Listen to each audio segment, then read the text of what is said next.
सुनिए, नारेबाजी बंद करो। मैं 2000 काम की बात करूंगा और आप तसल्ली से सुनिए आप बात को। देखिए कि आज राजस्थान के अंदर इस आरएलपी के प्रति लोगों में बहुत बड़ी आस्था है और बहुत ही जोरदार जुड़ाव है। मैंने इनके कई कार्यक्रम देखे हैं। बेनीवाल साहब से मेरे बहुत पुराने रिश्ते भी हैं और मैं 30 साल तक कांग्रेस में रहा और आज कांग्रेस को अलविदा करके हनुमान बेनीवाल साहब के साथ जुड़ने का, आरएलपी जुड़ने का जो निर्णय लिया,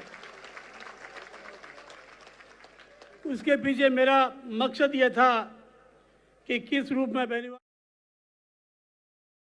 बेनीवाल साहब इस राजस्थान में आम आवाम, गरीब, नौजवान, दलित, अल्पसंख्यक, पीड़ित, शोषित की लड़ाई मजबूती से लड़ रहे हैं। ऐसे योद्धा का साथ देना चाहिए। उस रूप में हमने हमारी पूरी टीम के साथ फैसला किया और आज आरएलपी का दामन हमने थामा है। मैं आवाम के सामने ये घोषणा करता हूं कि पूरी ताकत लगा देंगे आपको इस दल को मजबूत करने के लिए और पूरी शक्ति के साथ कंधे से कंधा मिलाकर हम काम करेंगे। आज आपके पास मिनकों का मेला है, जबरदस्त जनसैलाब है, जुड़ाव है, लेकिन संगठन में थोड़ी कमजोरी है। मैं हमेशा देखता हूं आरएलपी को कि लोगों का इतना जुनून है कि आज अपने अपने साधन से लोग हजारों किलोमीटर दूर से बेनीवाल साहब को सुनने आ पाते हैं, लेकिन जब चुनाव होते हैं, जब वोट डालने की बात आती है, तो पोलिंग बूथ पर हमारी ताकत बहुत कमजोर रहती है। यह सबसे मोटी बात है।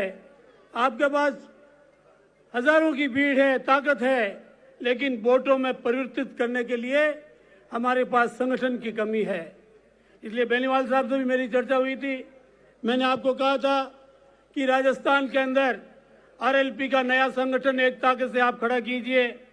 बूथ पोलिंग, बूथ मैनेजमेंट जो है, वहां पर कार्यकर्ताओं की एक मजबूत टीम खड़ी कीजिए।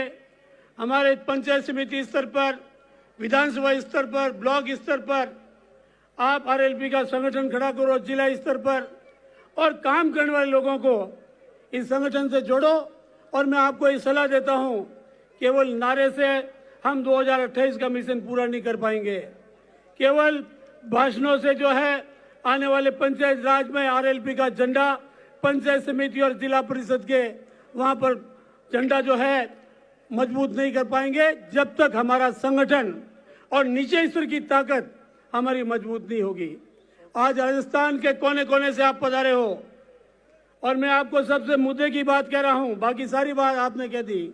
मैं पूर्व वक्ताओं की बात भी सुन रहा था, तो मेरी आपसे गुजारिश है कि जिस गांव में, जहां से भी आप राजस्थान से पधारे हैं, अपने स्तर पर, चाहे आपका रेवेन्यू विलेज हो, चाहे आपका पोलिंग स्टेशन हो, चाहे आपकी तहसील या विधानसभा मुख्यालय हो, अपने लोगों की मीटिंग करो और आरएलपी के मुखियान जो है ये निर्णय लेंगे कि आने वाले समय में किस रूप में हमारा संगठन जो है वो मजबूत हो।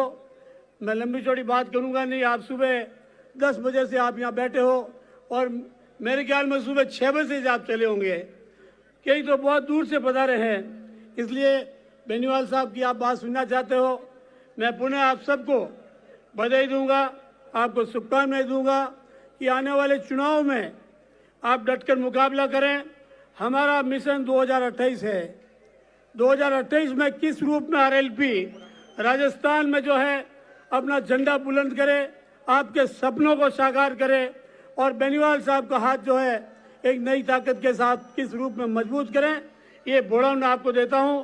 मैं पुनः आप सबको बहुत बहुत बधाई, धन्यवाद देता हूं। राम राम साहब।